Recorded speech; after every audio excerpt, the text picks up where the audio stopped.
Bonjour à tous, bonjour, soyez les bienvenus sur Watch TV pour cette première. Alors c'est pas vraiment une première, en fait c'est la deuxième. Vous nous avez peut-être suivi au Satis il y a 15 jours. On est de retour pour de bon en studio pour donc cette émission que vous allez retrouver désormais tous les jeudis matins 11h, 11h30 sur Watch TV. C'est une émission qu'on va dédier, vous le voyez, aux nouveaux médias, au Web TV, aux nouveaux moyens de production. Et quand je dis on, c'est bien d'un duo dont je parle, puisqu'on va se retrouver toutes les semaines avec Fabrice Arad, que vous voyez derrière moi, qui est d'abord un pro et aussi un copain. Et donc, on espère vous apprendre plein de choses et aussi le faire dans la bonne humeur. Salut Fabrice. Salut Fagin. Ça fait plaisir de te voir. Alors, bon, pour ceux qui ne te connaissent pas, est-ce que tu peux nous dire qui tu es très, très simplement ? Simplement, ça fait 20 ans que je suis dans le milieu de la radio. J'ai commencé par la FM. Après, j'ai fait le tour à peu près de toutes les périphes. Et actuellement, je continue avec une société de travailler pour plusieurs radios, de faire du direct, de la préparation de matériel, du déplacement, de la technologie qu'on utilise tous les jours, toi et moi, et essayer d'aider les uns et les autres à faire de mieux en mieux. Voilà, à peu près. Voilà, c'est exactement ça. Alors, pour préciser un petit peu notre histoire, on s'est connus, on s'est croisés en fait à Europe 1. Hein. Moi, j'étais à la rédaction. Toi, tu étais en face. Côté technique, réalisation, hein, c'est ça, hein ? Exactement, c'est ça, de l'autre côté de la vitre. Alors, Fabrice, quand on parle de nouveaux médias, de nouveaux moyens de production, est-ce qu'on peut essayer de préciser un peu notre champ d'investigation ? De quoi est-ce que toi, tu as envie de parler, de quoi tu as envie qu'on discute quand on va se retrouver ici toutes les semaines. Et je rappelle qu'on sera très, très vite en direct hein, pour cette émission, donc vous pourrez aussi interagir avec nous. Alors Fabrice, voilà, pour toi, quels sont les grands sujets du moment ? Quelles sont les questions finalement qu'on te pose le plus dans ton boulot de tous les jours ? Alors en ce moment c'est simple, c'est avant on avait du matériel typiquement pro, on avait des fonctions typiquement pro, on va résumer le mot pro, c'est qu'il fallait une formation, il fallait connaître le matériel sur le bout des doigts. Aujourd'hui on a de plus en plus de matériel grand public qui arrive sur le marché et qui est un peu moins cher que le matériel pro, donc du coup ça intéresse tout le monde, à la fois le grand public et à la fois les pros. Et donc la question maintenant c'est d'arriver à faire travailler le matériel qu'on avait avant et le matériel qu'on arrive maintenant sur le marché. Donc le plus dur, c'est d'arriver à faire communiquer tous ces produits qui n'ont pas les mêmes fonctions, qui n'ont pas les mêmes caractéristiques, et qui vont devoir cohabiter avec le nombre de petits détails qui vont nous casser les pieds. On va voir, il y en a quand même beaucoup. Donc les produits, on va les tester, on va essayer de les passer aussi, vraiment au filtre des conditions réelles d'utilisation dans le cadre d'un studio. Alors ça sera soit le studio de Watch TV, soit ton studio à toi, soit les studios que tu montes à longueur d'année. Donc on fera pas de théorie, enfin on en fera un petit peu, mais on fera aussi pas mal de pratiques. Et puis voilà, et tu as commencé à le dire, mais quand on veut faire de la production orientée pour le web, pour la diffusion en streaming, etc., ça met en œuvre toute une série de domaines qu'il faut réussir à faire fonctionner. Donc évidemment, il y a la création d'un studio, donc ça veut dire lumière, son, décor, caméra. Insonorisation. Insonorisation, exactement. Ah, les voisins sont bruyants. T'as remarqué aussi? Non, ça va y passer dans l'escalier il y a 2 secondes, mais ça va. Ils sont arrivés au bureau. Elle doit être charmante, elle a les jolis talons, elle doit être charmante. Non, je crois que c'était un homme d'ailleurs. C'est juste que les escaliers sont en acier ici, donc ça résonne énormément, mais il n'y a pas trop de passages. Donc il y a la partie création du studio, évidemment, il y a la partie diffusion. Hein. Et il ne faut pas oublier la partie câblage, on la sous-estime souvent. Hein. Oh là là. Ça, on pourra en faire, je pense, une fois une émission seulement sur ça, parce que ça, on le sous-estime énormément. Et à tous les niveaux d'ailleurs. Hein. À tous les niveaux, que ce soit lumière, électricité, vidéo, ça et le son, on en fera une spécialement pour ça, parce que je pense que là, il y a des choses à voir. Mais on sous-estime le temps que ça prend. Hein. On sous-estime la quantité de câbles qu'il faut. On sous-estime le budget que ça représente aussi. Également, ouais. Le cuivre est cher. Hein. Le cuivre est cher, et puis au final, ça fait des spaghettis, quoi. C'est ça. Voilà. Un beau plat de nouilles. Qu'il faut réussir à maîtriser. Voilà, donc le studio, les câbles, après il y a évidemment toute la partie diffusion. Oui, soft et machines, parce que ça aussi, les machines, tous les softs ne marchent pas sur toutes les machines, ou toutes les machines ne sont pas compatibles. Voilà. Aussi, on va voir que dans les docks, les petites Astérix, elles sont toutes petites. C'est ça. Et si vous travaillez avec Final Cut ou si vous travaillez avec Avid, vous travaillez pas avec les mêmes machines. Après, vous avez le choix des caméras qui va être important aussi dans notre domaine parce qu'elles n'ont pas toutes les mêmes fonctions, elles n'ont pas toutes les mêmes qualités. Et après, il y a aussi le choix de toute la chaîne. Une fois qu'on a commencé, il faut réfléchir à la compatibilité de la chaîne du début à la fin pour éviter d'avoir à mettre ce qu'on va voir nous, des petits boîtiers, les boîtes à coucou, les fameuses boîtes à coucou qui vont nous permettre de faire lier tout ça. On fabrique un chemin de fer, on choisit le train, il faut mettre les rails qui vont bien dessous, et on va choisir les gares qui vont nous permettre d'aller au plus loin, et après la taille du train, la taille des portes, voilà, c'est exactement ça. Imaginez, vous faites un petit circuit de train à la maison quand on était gosse, on a tous rêvé de faire le circuit du train avec le décor autour, c'est exactement pareil, tous les détails vont être importants. Voilà. Donc, c'est dire si on n'aura pas assez d'une demi-heure toutes les semaines, mais en tout cas, on va essayer de tenir le rendez-vous pour créer un vrai rendez-vous pour vous, un rendez-vous en français, parce qu'il y a des émissions qui existent dans le monde francophone, des podcasts, des émissions sur d'autres web TV, mais qui sont en anglais. Donc, il n'est pas simple à suivre, parce que c'est ultra technique quand même, mine de rien. Et ils sont sympas, nos camarades, mais même nous, quand on a du mal des fois à déchiffrer, on se dit non, c'est pas ce terme-là. Qu'est-ce qu'il dit Je suis pas d'accord avec lui. Et en fait, si, donc c'est pas simple. En français, ce sera bien. Je voudrais quand même saluer, alors pour le coup, saluer, c'est vraiment dans un esprit de camaraderie, parce que ce sont devenus de vrais amis. Justement, deux des précurseurs de ces émissions dédiées aux nouveaux moyens de production, c'est Mark Johnson et Vance Willis. Je sais pas si tu connais leur émission. Oui, moi j'ai regardé plusieurs fois parce que justement ils débuguent bien aussi les trucs. Exactement. Donc c'est Studiotech et Studiotech Live sur ttfn.tv. Il y a à la fois des vidéos consacrées à des produits Studiotech et Studiotech Live qui est un rendez-vous hebdomadaire aussi le mardi soir de 20h à 21h. Ils sont en direct. Et alors toi t'es presque voisin, hein? C'est possible. On n'est pas très loin, nous. Parfois on est voisins, après ça dépend des jours. Voilà, c'est ça. Aujourd'hui on est voisins en tout cas. Eux, ils sont à 6000 km de distance, puisque Marc est en Grande-Bretagne et Vance est en Caroline du Nord. Donc voilà, ils sont séparés par 6 heures de décalage et autant de milliers de kilomètres. Voilà, je voulais juste les saluer parce que moi j'ai beaucoup appris en les regardant. Et c'est aussi une des raisons qui m'a donné envie de créer cette émission. En me disant qu'il y avait sans doute aussi un public francophone à la recherche d'infos sur ces nouveaux moyens de production. Voilà, on a voulu faire une grosse intro, Fabrice, pour expliquer ce qu'on faisait là. Exactement. Ça tombe pas comme ça, comme un cheveu sur la soupe. On a un premier vrai sujet pour cette première de Broadcast Time en studio. Tiens, je vais rappeler, tant qu'on y est, parce que c'est quand même important, que vous avez Twitter pour suivre le compte de l'émission, donc Broadcast Time. Alors faites attention, il y a un seul T, n'en mettez pas deux, un seul T. C'est pareil pour le hashtag broadcast. C'est dur, c'est dur. Sortez à 11h du mat. Diction aujourd'hui. Voilà. Dièse Broadcast Time, un seul T. Ça, c'est le moyen de nous joindre pour nous envoyer vos tweets et vos messages par Twitter. Et puis, évidemment aussi, pour suivre l'émission, vous avez watch.tv en live dès jeudi prochain ou en replay. Et puis, les podcasts sur iTunes. C'est gratuit et ça vous permet de télécharger automatiquement chaque émission dès qu'elle est mise en ligne. Voilà. On va donc parler tout à l'heure, Fabrice, des casques audio. Oui, une petite sélection de casques. Avec une sélection que tu nous as faite et tu vas aussi nous expliquer les 2-3 points techniques auxquels il faut faire attention. Moi, j'avoue que j'ai jamais rien compris aux histoires d'impédance et de fréquence. Voilà, tu vas me dire. Justement, tu vas me dire. La fameuse question.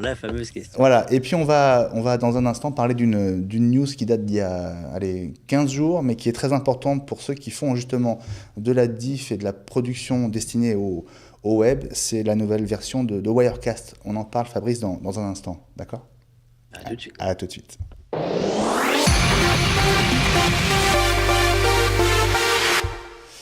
Voilà, Broadcast Time, bienvenue si vous nous rejoignez à l'instant. Donc le rendez-vous des web TV, des nouveaux médias et des nouveaux moyens de production sur Watch TV tous les jeudis 11h, 11h30 avec Fabrice Arad que vous voyez juste ici. Fabrice, alors cette nouvelle version de Wirecast, on va peut-être d'abord rappeler ce qu'est Wirecast, qui est, on va dire, une sorte de couteau suisse. Alors c'est un super logiciel qui nous permet à la fois de faire la diffusion, à la fois de faire du record et à la fois de faire les fameuses couches. Alors tout le monde parle des couches de Photoshop, hein. Tout le monde a compris que si je voulais mettre derrière moi un logo, j'ai une solution.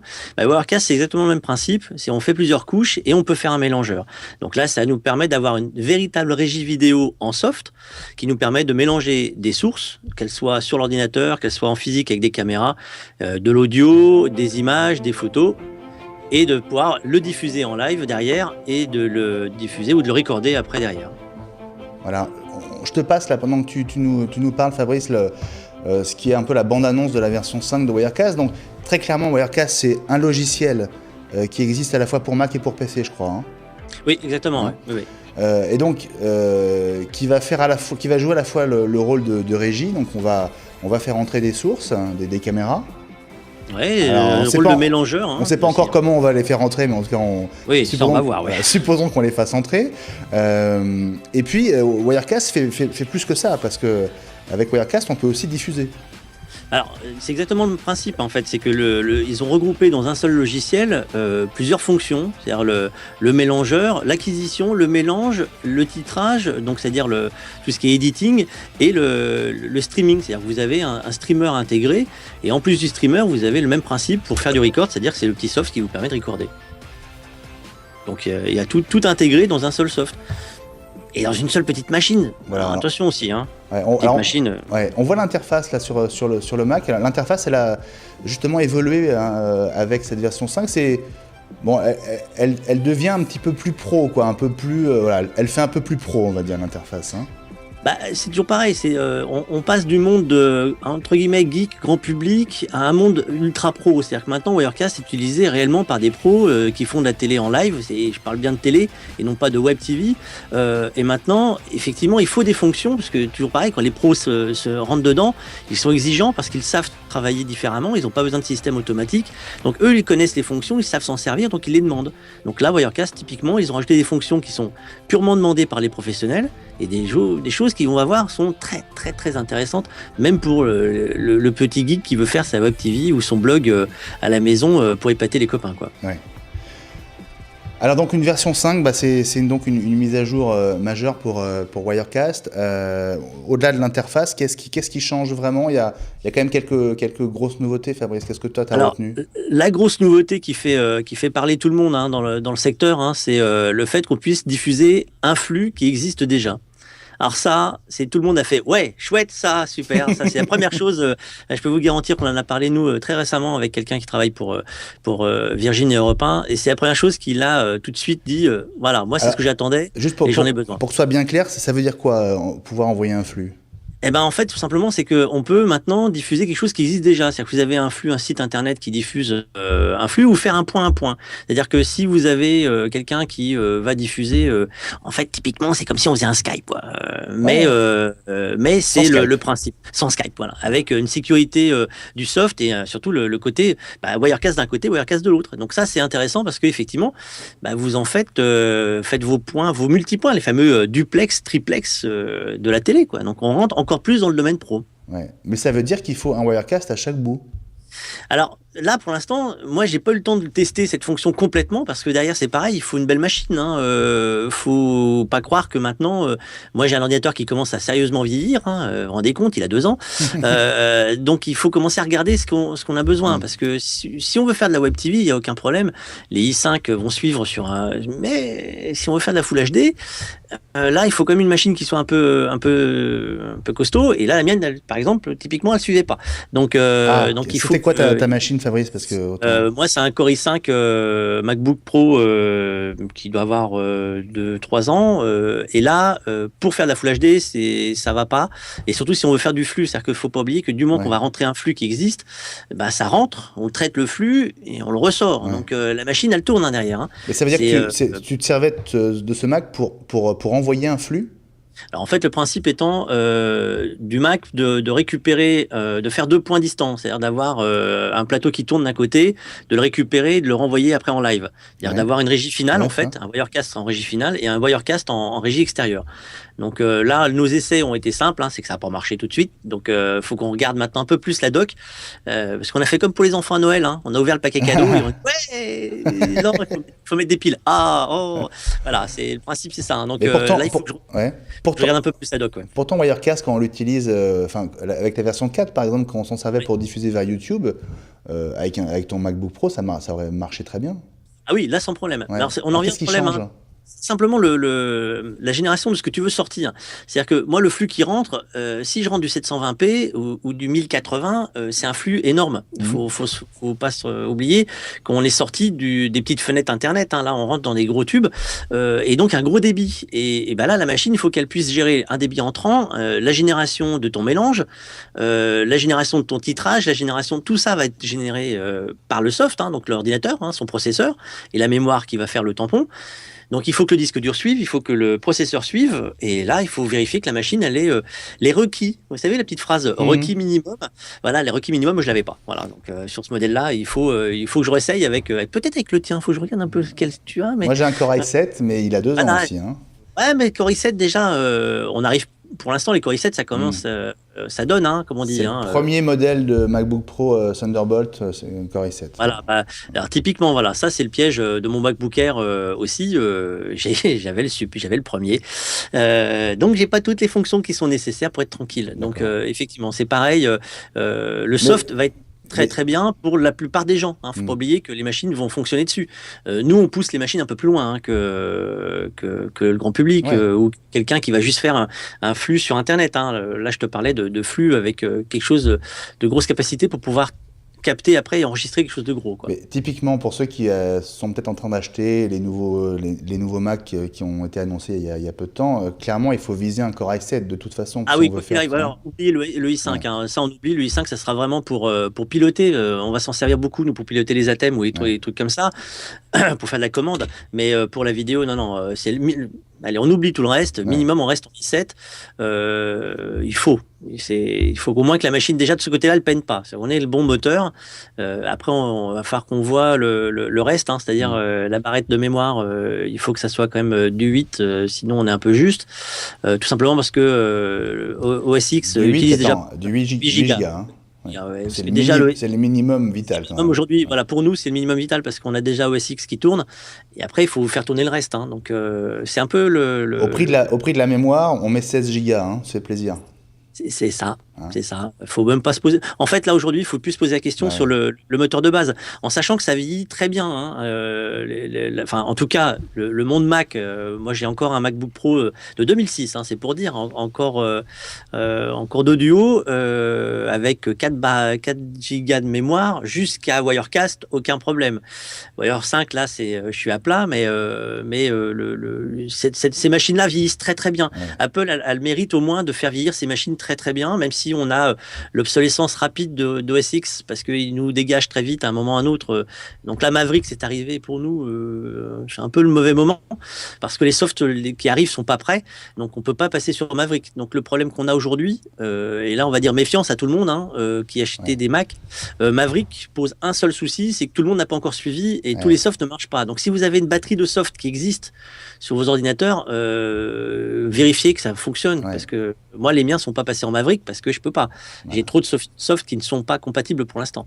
Ouais. Alors Wirecast, le nouveau, est compatible. Donc si vous faites que ça, vous pouvez y aller, hein. Voilà, c'est ça. Mais attention, il y a plein d'autres logiciels qui interviennent et qui sont pas encore forcément à jour. Donc, par exemple, moi, j'ai pas sauté le pas alors évidemment pas en régie, Ah non, hein, mais même sur mon Mac à moi, je suis encore en Mountain Lion parce que voilà. on va considérer qu'il faut un an. Il faut Ouais, compter entre 6 mois et un an le temps de débugger. La preuve, Wirecast a déjà eu une mise mm. à jour, hein, Ouais, c'est vrai. même qu'il y en a une deuxième annoncée rapidement. Et la Apple 5.01 est sortie il y a quelques jours. et je crois qu'il y en a une deuxième, tu es déjà en test de ce que j'ai pu lire à droite ou à gauche. Apple a 2 mises à jour de Maverick en cours, Mm. 2 différentes testées, qui sont testées par Apple là-bas, hein, à Cupertino. Eux, ils sont déjà en train de les tester parce qu'effectivement, ils ont des retours, hein. Tout le monde dit, bah, attendez, vous avez oublié des choses, il y a des petits bugs qui sont plus ou moins gênants. Si c'est sur mail, on va dire qu'on est rarement gêné, nous, pour la vidéo par mail, mais si c'est sur la gestion des sons, sur la gestion de la carte son, la carte vidéo, là, ça peut vite être compliqué. Donc, attention à ça, à pas aller trop vite. Il va falloir être patient. C'est Noël, mais il faut être patient. Il ne faut pas ouvrir les cadeaux trop vite. Pas trop vite. On se discipline par rapport à Mavericks. Tu sais quoi, Fabrice, l'heure passe très vite. Oui. Donc, comme promis, on va passer maintenant au casque audio. Ouais, ça te va? Sélection pour Noël. Ah, allez, ouais. C'est parti.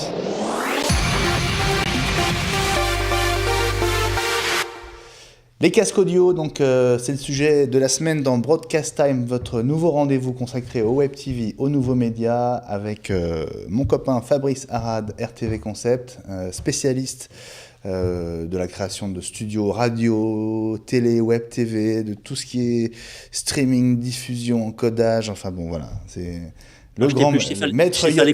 Tu es mon maître Yoda à moi, Fabrice. Je suis petit aussi. C'est pas par rapport aux cheveux que je dis ça. C'est par rapport à ta. C'est ça. Alors, on a promis de parler des casques audio. Tu nous en as choisi plusieurs. Alors d'abord, oui, puis des petits clins d'œil, des casques pro historiques. Toi, t'en as un dans les mains. Moi, j'ai même pas eu la chance de. Juste à côté. Je sais que si tu tends le bras, tu vas le toucher. Dans le milieu pro, on a des casques. Voilà, ça, quand tu vas ouvrir la boîte, nous, ça nous fait palpiter parce que c'est dans le milieu pro, on a des casques obligatoires. Hein, on peut pas y passer à côté. Alors, tu as un Sennheiser HD25. Il a 25 ans. Donc, pour les 25 ans, ils ont fait un petit clin d'œil. Ils ont fait un modèle spécial et que tu vas pouvoir montrer. Dans les mains avec une coque alu. Tu vois, il est très beau. Et en fait, là, ce casque-là, vous l'avez tous vu au moins une fois dans votre vie, en fait. Et si vous n'avez pas fait attention, la prochaine fois, vous regarderez dans tous les films de cinéma, quand vous voyez un réalisateur sur sa chaise, avec la belle chaise fameuse cinéma, le cadreur, le preneur de son, c'est souvent ces casques-là qu'ils ont. Ils sont petits, ils sont très efficaces et surtout, ils sont quasiment increvables. Et toutes les pièces sont interchangeables. Ah, c'est magnifique. C'est pratique par-dessus les écouteurs intra-auriculaires, surtout. Ça va être beau. Ouais. Alors, ce casque-là, il a le mérite de pouvoir, on peut changer le cordon, on peut changer les anses, on peut changer les coussinets, on peut changer la coque. Tout est échangeable. C'est-à-dire que si un jour vous avez un pépin et qu'il vous arrive, ce qui arrive généralement à tout le monde, c'est d'oublier de le débrancher avant de se lever. C'est-à-dire que vous arrachez le cou en passant. Donc ça, il est voilà, c'est un investissement. Parce que c'est un investissement, hein, les casques. C'est un investissement, mais qui est un investissement durable et confortable. Alors, techniquement parlant, on va être simple et après, on va pouvoir donner un détail. 16-20 000 pour la 22 000, 22 500 si vous voulez être précis, pour la plage de bande passante. Juste pour faire très rapidement la bande passante pour les néophytes, si on prend le spectre large du son, hein, c'est la largeur maximum. Si je prends que ma voix, on est entre 300 et 7000, enfin 0 et 7000 Hz. Donc, si je prends le téléphone, hein, ça fait plutôt comme ça, hein, ça fait 303 000, tu m'as mis à l'image à ce moment-là, toi. 303 000, et forcément, plus on va être vers le zéro, et plus on va avoir des basses et des infrabasses, plus on va être vers le haut, plus on a les aigus, et tout ce que vous n'entendrez pas jamais de votre vie. Donc, plus la bande passante est large, et plus le casque va vous rendre ce qui existe dans la bande passante. Plus bas pour le confort des basses et plus haut pour les aigus. Donc voilà, ça c'est pour résumer. Et l'impédance, c'est un petit détail qui a son importance parce que souvent les gens n'y pensent pas. C'est plus l'impédance est haute et plus le casque va résister à des gros amplis. En fait, il va pouvoir emmagasiner de la puissance de l'ampli et plus il est faible et puis il va pouvoir marcher par exemple avec un iPhone. Sachant que l'ampli d'un iPhone est plus faible, il vaut mieux avoir un casque avec une impédance plus faible parce que si je mets un casque à une impédance, on va dire les très hauts de gamme, un très haut luxe vont jusqu'à 600 ohms. Si j'ai pas de puissance, là dans le casque, on va dire mais j'entends rien. J'entends rien. Oui, forcément, puisque là du coup le casque il va pas du tout pouvoir emmagasiner la puissance pour la restituer. Donc voilà, l'HD25 c'est vraiment une référence dans le domaine broadcast. Hein. Nous en radio, on en a beaucoup pour tout ce qui est reporter. Tout ce qui est déplacement reportage. Pour la télé, c'est les preneurs de son qui ont quasiment tous celui-là. Il est léger, il y a un petit détail tout bête, c'est que tu peux lever une oreille. Si tu le mets sur l'oreille, tu peux décaler une oreille complètement. C'est-à-dire qu'elle tourne, donc c'est-à-dire que tu peux avoir qu'une seule oreille pour travailler, c'est parfois très confort. Voilà, c'est typiquement, l'utilisation professionnelle du casque. Donc là, on ne peut pas y passer à côté. Parce qu'en radio, en général, on met qu'une seule des deux oreilles pour entendre sa voix. En radio, on n'utilisera pas forcément celui-là pour les invités et autres, parce que il il pose sur les oreilles, c'est-à-dire qu'il va appuyer sur les oreilles. Ouais. Quand on va vouloir mettre des gens en confort, on va prendre des casques. Prendre des casques qui vont tourner un peu autour des oreilles. Alors je t'en montre un qui est Audio-Technica, l'ATH M50. Ils ont, voilà, tout le monde va en avoir, chez Nezer aussi en a. Ils ont le mérite d'être un peu plus grands en termes d'écoute. Alors je vais essayer de, voilà, ils sont plus larges, c'est-à-dire que ça va entourer l'oreille complètement. Ouais, c'est ça. Voilà, L'oreille est dedans, vraiment. Ouais. et voilà, l'oreille est dedans, ce qui fait qu'on s'isole un peu plus du bruit extérieur et c'est plus confortable. Alors chez Audio-Technica, on a pris celui-ci parce qu'il a le mérite d'avoir la couleur noire, édition limitée, c'est le modèle Red. On a le modèle rouge, le modèle noir, voilà. Ouais. Et si vous voulez être à la mode, hein, attention, hein, parce que là, du coup, on fait classe hein, quand même. Hein. Avec ça, Waouh. là, vous pouvez pas. Là, Ça, c'est là, pour à Courchevel, ça. Ah voilà, exactement, avec la doudoune, ça sera parfait. C'est le modèle Courchevel, ça. Voilà, donc voilà, ça c'est voilà, on est dans du, il marche très bien hein, dans le commerce. Hein, on m'a dit, ouais, ceux-là, ils plaisent. Effectivement, ils peuvent plaire parce qu'ils sont confortables, ils ont un côté chaleureux, le cuir est joli, typiquement hein, pour le côté esthétique. Et en termes de qualité d'écoute, bah voilà, on est bas en impédance, donc sur un iPhone, ça le fait aussi. On était à 70 tout à l'heure, on est à 38 là. Hein, c'est ça. Voilà, donc on va avoir une meilleure écoute. Et après, par contre, ils n'ont pas oublié les pros, hein, c'est un casque pro point de départ. Donc, si tu remets l'image chez moi, tu vas voir. Et le petit détail regarde ça, magnifique. Tu vois, le petit détail, c'est que ça, c'est ce qu'on met dans le casque. Et ça, c'est la fameuse version pro. Hein, c'est la taille de jack hein, qui n'est pas la même. Et là, ils ont quand même fait quelque chose de vraiment luxe en termes de finition. Et quand tu peux le visser, il se défait pas et ça fait quand même là ni vu ni connu. Voilà, ah ouais, là, c'est beau. Hein. Là, le souci du détail, ils ont poussé loin. Fabrice, je joue mon rôle un peu de gendarme, mais on est à la bourre. Alors regarde. Alors, il faut qu'on a allez 1h30 pour finir. Alors rapidement, regarde, on va passer au mode luxe, entre guillemets, hi-fi, parce qu'on va pas oublier que quand on travaille aussi dans le pro, on peut aussi se faire plaisir. Et là, tu as un Bauer & Wilkins, c'est un P5. Alors là, on est entre guillemets dans le luxe. Hein, là, on a du beau cuir, des belles fonctions. Et le petit détail, donc pareil, c'est qu'ici, c'est un casque qui est plus destiné donc au grand public, donc avec le micro maintenant pour l'iPhone. Mais tu peux t'en servir pour travailler quand même, hein, parce que c'est confort. Hein, celui-là, tu vois, je te le prêterai. Celui-là. D'accord. Il est appréciable. Et puis, on pourra retrouver dans les fiches. Alors les prix, Fabrice. On tourne toujours entre 150 pour les. Ici, on doit être à 150 € à peu près pour les Audio-Technica. Ouais. Et on va tourner sur 330 € maximum pour des gammes luxe comme le Focal que tu peux avoir en fiche. Et le HD25. Le tien, tu dois être à 300 € à peu près. Ah, quand même. Hein, oui. Ouais. Alors, on parle de TTC. Attention, le TVA augmente en janvier. Donc, si vous avez des cadeaux à faire, c'est avant janvier. Il y a toujours des astuces hein, pour avoir des prix. Vous verrez un peu tous les prix. Mais dites-vous que, voilà, généralement, ça tourne. Un bon casque, hein, on va payer entre 200 et 300 € parce que, d'abord, c'est de la matière noble. Hein, il y a beaucoup de cuir. Il y a du cuivre hein, pour les câbles. Et puis, il y a de la technologie derrière. Hein, les oreillettes, c'est des vrais haut-parleurs. Hein, donc, pour pas flinguer les oreilles. Voilà. Par contre, ne jamais oublier qu'un casque, hein, c'est surtout du confort d'écoute et du confort de pose sur la tête. Donc, il ne faut pas hésiter à les tester. Il faut les essayer. On a du mal à dire aux gens, prends le casque, ça marchera vachement bien. C'est pas vrai. Si vous n'essayez pas le casque avant, ça marchera pas. Il faut vraiment l'essayer pour être sûr de ce que vous voulez faire avec et savoir quelles utilisations vous allez en avoir.